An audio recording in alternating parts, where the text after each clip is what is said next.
بسانے والا محبوب بنا کر بھیجا ہے، رحمت للعالمین نبی بنا کر بھیجا ہے، اور میں نے اسے اپنا محبوب بنایا ہے، اور یہ میرا دیوانہ ہے، اور میری اس پر رحمتیں برس رہی ہیں، اس کی ذمہ داری تمہارے سپرد نہیں ہے۔ پھر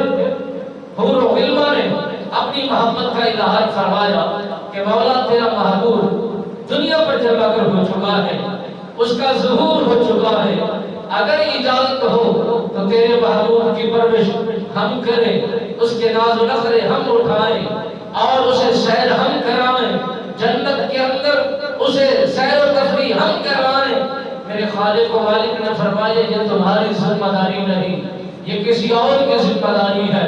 میرے خالق و مالک کے لیے اور میرے خالق و مالک کے محبوب مکرم محمد مصطفیٰ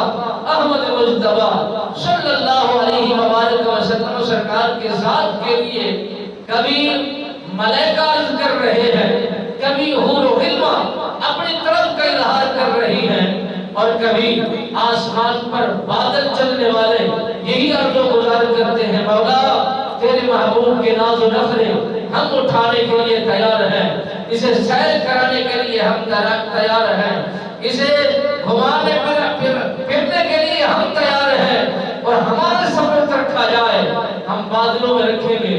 ہر وقت اس پر سایہ رکھیں گے، ہر وقت اس پر روشنی ہوگی اور خوشبودار مہک ہوگی۔ میرے خالق و مالک نے فرمایا یہ بھی تمہاری ذمہ داری نہیں۔ پھر بادل اللہ کی بارگاہ میں فریاد گو ہوتے ہیں مولا